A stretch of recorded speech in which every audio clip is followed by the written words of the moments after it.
All right, the Detroit Lions versus the NFL takes another bizarre turn, and this Brian Branch thing is just it's crazy. And so we're going to talk all about it. Plus, we're going to look ahead to the Buccaneers game. And let me know in the comments, do you like the 2 Monday night games? I think it's nobody does, right? Let me know if you don't, if you agree with that, let me know. I'd like to just know, like, right? No one likes that. And if you do, tell me the reasons why you might like 2 games on Monday Night Football. It's like it's Monday night. You're just watering it down. Okay, let me know in the comments. All right, here's what happened. The NFL and Louis Riddick offer up statements on this NFL Films Brian Branch hit piece. If you haven't seen that, NFL Films does this little bit of breakdown thing, and they highlight the incident in which he was fined. And it's like, why are you guys bringing this back out if you don't like it so much and you're using it, of all things? It was really strange. And here's what the NFL had to say. Basically, they go on, blah, blah, blah, really well thought out, lawyered up response here, right? He spends every time. The particular sequence felt different to NFL films. Is a 9-minute, blah, blah, blah. Okay? NFL. Louis Riddick. Episode, the intent was never collaborative. It was a group, bloody-blue, bloody-blee. I'm not even reading these because it's all just nonsense, say words. And here's where it gets weird. Neither of these statements offers an apology, and both come across as more finger-pointing than actual accountability. Well, this is what the purpose was. Well, we didn't want to do that, but because the game was... The NFL statement appears to shift the blame to Riddick, despite acknowledging that their producers were involved in the creation process. Riddick's statement is much better, as he appears to shift the blame to NFL Films editorial team.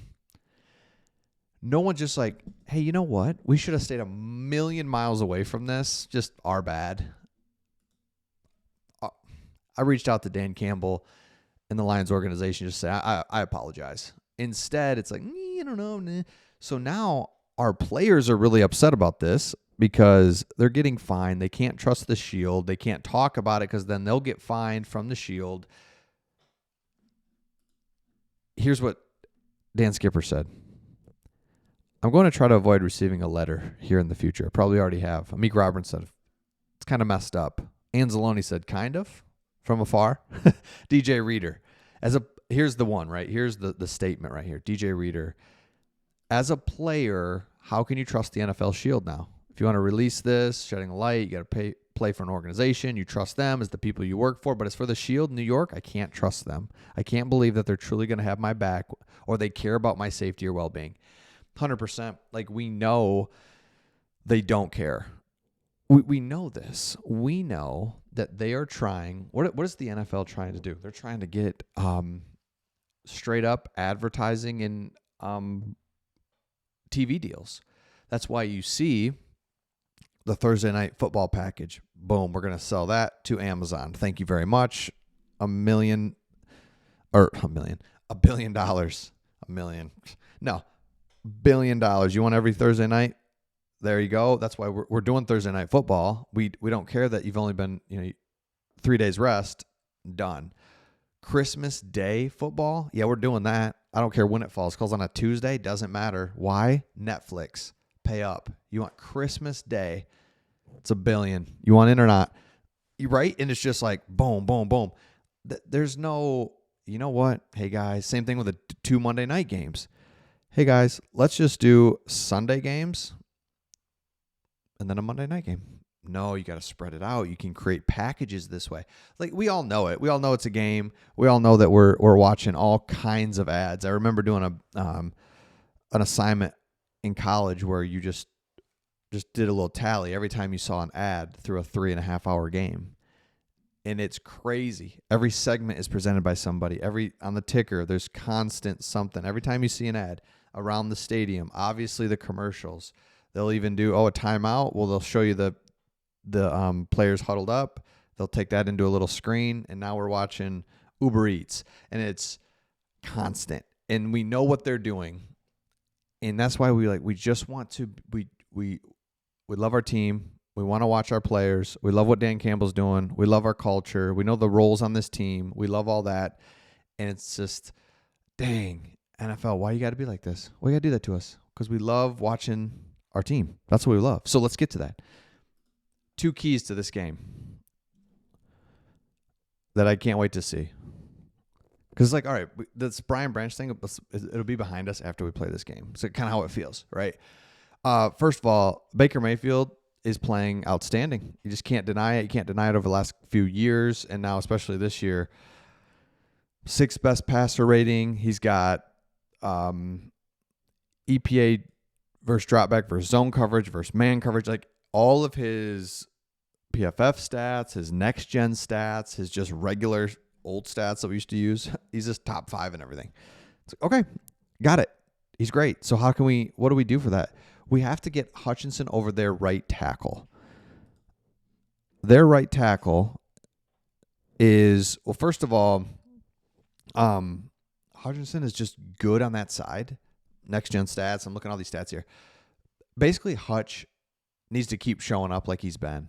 And what I'm excited to see is, remember against the Ravens how we played that. We struggled for years against mobile quarterbacks.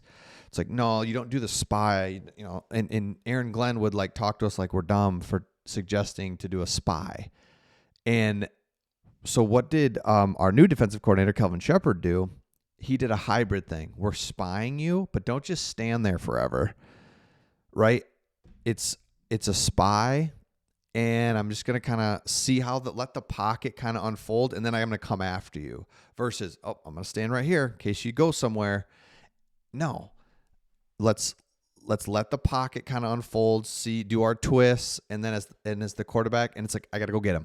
And I loved that. I thought that was the perfect way. You have to do the spy. Otherwise, you got 4 or 5 guys rushing, everyone else dropping in coverage, and the quarterback makes one guy miss, and he can run for 15 yards all day long. So I can't wait to see that part. I love that, and that's what excites me is we can stop mobile quarterbacks, I think. And that's why this is so important to see this game. The other thing that I didn't realize is that the Buccaneers' run defense is really good. They're second in the NFL in rushing EPA per play allowed, and we know that we have to run the ball. And when we run the ball, you just can't beat us. It's just literally as simple as that. You cannot beat the Detroit Lions when Jahmyr Gibbs, David Montgomery get going. I'd like to see more David Montgomery.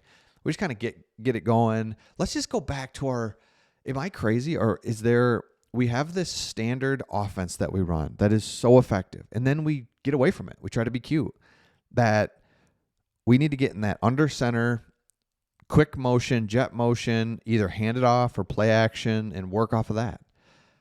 Last game, we were all way condensed. We were trying to do this smash mouth thing, and that works until it doesn't. And now you're behind the chains, and so it's like, what are we doing? So let's run the ball. Let's run the ball. All right, real quick too, and I hate this, but I'm going to do it anyway. The first mock draft. I know. First mock draft. But anyway, just real quick. Edge. Mason Thomas. There was another guy I thought, okay. Dude. Height from Texas Tech will be there. Again, I hate this. Why are we looking at mock drafts? I'm so sorry. All right, let me know your thoughts, and we'll see all of you on the next one.